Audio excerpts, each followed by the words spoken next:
For 3 years, I commanded darkness before I ever whispered light. And here's what haunts me most. The prayers I feared least were the loudest ones. The warriors who never broke my assignments. They prayed harder than anyone. Longer sessions, louder declarations, perfect theology. Yet their words dissolved before reaching the second heaven. I'm about to show you the single element that made certain believers untouchable to me. The one component that turned whispers into weapons and made demons flee from kitchens, not just altars. There's a reason warfare feels like shadow boxing. You're praying against walls that don't move, binding spirits that don't leave, declaring breakthroughs that don't manifest. And the most dangerous part, you assume it's your faith, your words, your spiritual authority. So you pray louder, fast longer, memorize more scripture, but nothing shifts. From the other side, I'll tell you what we saw. We saw believers who looked powerful but had no roots. Their prayers were like cut flowers, beautiful for a moment, then wilted by morning. They knew the language of warfare, but not the grammar of surrender. And that's where everything breaks. Because here's the mystery: most missed prayer doesn't fail because of what you say. It fails because of what you're still holding. Think of it like this. Imagine trying to grab a rope while your fists are full of stones. You can reach, you can strain, you can cry out for the rope to come closer. But until you release what's already in your hands, you'll never grip what's being offered. Most believers are praying with clenched fists, holding grudges, secret pride, unforgiveness they've renamed boundaries, agreements with fear they've called wisdom. The realm I operated in couldn't touch people who lived open-handed, not the ones who performed openness, the ones who actually bled it. They didn't just pray about their pain, they let it be transformed. They didn't just confess sin, they mourned it until something inside them rearranged. When they spoke, there was no echo. Their words landed with the full weight of a submitted soul behind them. I remember one woman specifically, school teacher, ordinary life, prayed quieter than most. But every assignment sent toward her family ricocheted back like arrows hitting steel. We couldn't understand it at first. She wasn't doing deliverance sessions, wasn't shouting at demons, wasn't even aware she was in a battle. Then I saw it. She had given up her right to be right. Completely. In arguments with her husband, I watched her lay down her case even when she wasn't wrong. With her critics, she absorbed their words without defending herself. She had stopped protecting her reputation, her comfort, her need to be understood. And that surrender created something we couldn't penetrate, a kind of spiritual density that made her untouchable. This is what most don't realize. Authority in prayer isn't about volume or knowledge. It's about vacancy. How much of you has been emptied so God can fill it? How much of your will has died so His can live? The prayers that shattered my assignments weren't the ones backed by confidence. They were backed by crucifixion. You can learn every spiritual warfare strategy, map every demonic hierarchy, memorize every promise. But if you're still negotiating with God about that one thing, that person you won't forgive, that control you won't release, that pain you won't let Him touch, your prayers are words without weight. The missing element isn't more passion, it's more death. Death to your version of how breakthrough should look. Death to timelines you're demanding God meet. Death to the hidden pride that believes you're owed an answer because you've prayed long enough. The believers I couldn't stand against weren't warriors. They were offerings. They had climbed onto the altar and stopped climbing down. That's when prayers stop bouncing off the ceiling. When there's nothing left in you that's negotiating. When you've released everything you're afraid to lose. When your will and His aren't two things anymore. They're one thing. And darkness has no defense against a soul that's already surrendered everything. Prayer fails not from weak faith, but from hands too full, holding the very things that block what you're reaching for. Most believers exhaust themselves trying to strengthen their faith when the real problem is what they're refusing to release. You can't receive what God is offering while your hands are gripping unforgiveness, control, hidden bitterness, or the need to be vindicated. This isn't about sin that disqualifies you. It's about agreements that distract you. Think of a drowning person clutching rocks because they once felt safe. The rocks aren't inherently evil, but they're pulling you under. That grudge you're holding, it feels justified. That need to control outcomes, it feels like wisdom. That offense you keep replaying, it feels like protection. But these things occupy the space where God's power should flow through you.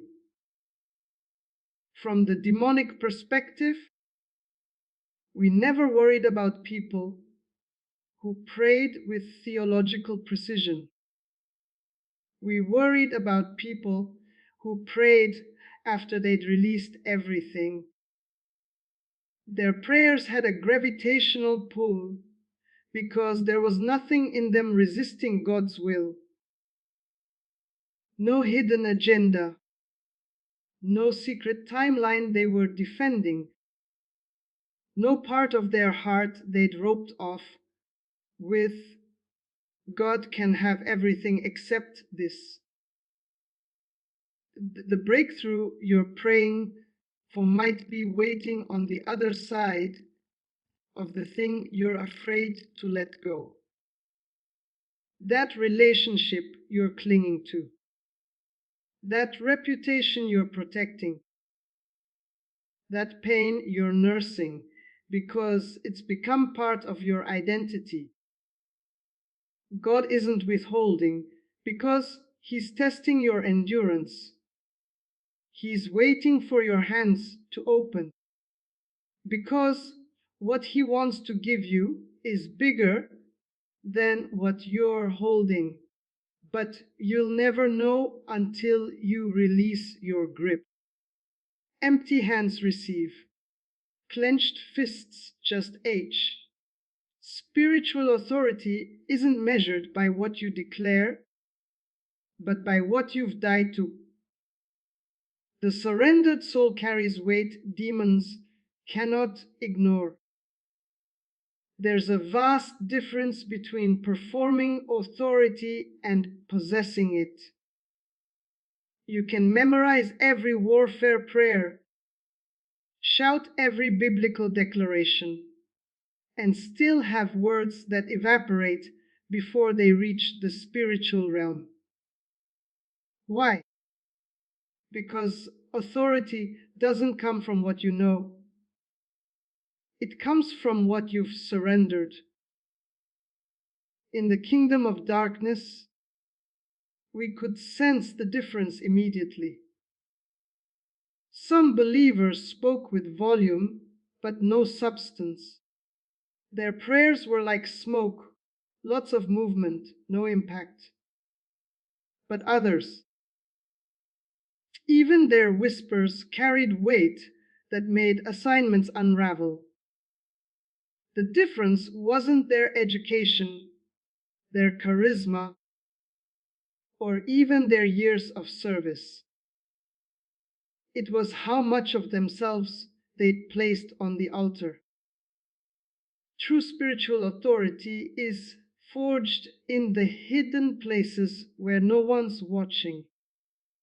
It's built in the middle of the night moments when you choose God's way over your comfort. When you forgive the person who doesn't deserve it. When you release the outcome you've been obsessing over. When you let God dismantle the version of yourself you've spent years building and protecting. Demons don't flee from religious performance. They flee from the presence of someone who's been genuinely transformed. Someone who's allowed God to reach the parts of them they once defended. Someone who's stopped negotiating and started surrendering. This is why brand new believers sometimes see more breakthrough than seasoned warriors. They haven't learned to pray correctly yet, but they've genuinely given everything to Jesus. No reservations, no hidden clauses, no parts of their life they've sectioned off as untouchable. Their authority isn't in their knowledge, it's in their emptiness. And emptiness filled with God is the most dangerous force in both realms. The prayers feared most in darkness aren't the loudest ones, but those spoken by people who've given up their right to be right. This is the secret most believers miss entirely.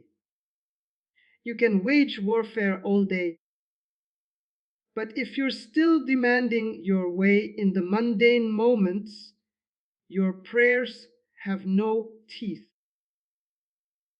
The person who terrorized our kingdom wasn't the one with perfect doctrine. It was the one who'd learned to lose arguments on purpose. Pride is the armor demons hide behind in your life, not the obvious pride of arrogance, but the subtle pride of needing to be understood, needing to be vindicated, needing others to acknowledge you were right. Every time you defend yourself, correct someone unnecessarily, or hold on to an offense because you have every right to, You're giving darkness a foothold that cancels your authority. I watched believers pray powerful prayers on Sunday, then spend Monday defending their reputation, proving their point, and nurturing grudges. From our perspective, those prayers never left the room, because the same mouth that declared God's victory was still claiming its own. You can't simultaneously surrender to God and clutch your right to be right. One cancels the other. The school teacher I mentioned earlier, she disarmed every scheme by laying down her weapons. In marriage conflicts, she'd stop mid-argument and apologize, even when she wasn't wrong. With critics, she'd absorb their attacks without defending herself. She'd given up her right to the last word, to being understood, to having her side heard. And that created a kind of spiritual vacuum where God's authority could move without interference. This doesn't mean becoming a doormat. It means becoming dangerous, because a person who no longer needs to win is impossible to manipulate. They've removed every handle darkness uses to control believers: ego, offense, the need for justice on their timeline. When you release your right to be right, your prayers suddenly carry the full weight of heaven, and hell has no strategy against that. Breakthrough comes when your will and God stop being two separate things. When you've climbed onto the altar and stopped negotiating your way down. This is the ultimate reality of spiritual warfare that most never reach. You're not trying to get God to agree with your plan. You're dying until your plan becomes His. And that death is the source of resurrection power in prayer. Most believers are constantly negotiating with God. They'll surrender this, but not that. They'll obey here, but draw boundaries there. They'll trust Him with their future, but keep a backup plan just in case. They've climbed onto the altar, but they keep one foot on the ground, ready to jump down if the fire gets too uncomfortable. And that divided heart is why their prayers feel powerless. From the perspective of someone who operated in darkness, the believers we absolutely could not touch were the ones who'd stopped negotiating. They'd given God full access to every room in their soul. No locked doors, no hidden compartments, no areas marked off limits. When they prayed, there was no static, no interference, no competing frequency. Their will and God's will had merged into one signal, and that signal was deafening in the spiritual realm. This is what it means to be a living sacrifice. Not just someone who prays sacrificially, but someone who's become the prayer. Your life is the intercession. Your surrender is the warfare. Every moment you choose His way over your comfort, you're releasing breakthrough you can't even see yet. The reason your prayers feel like they're bouncing back isn't because God isn't listening. It's because part of you is still climbing down from the altar, still negotiating terms, still holding something back. And that reservation creates a gap between your words and heaven's response. But when you finally stop negotiating, when you release everything and mean it, that's when the walls fall. Not because you prayed harder, but because nothing in you is resisting anymore.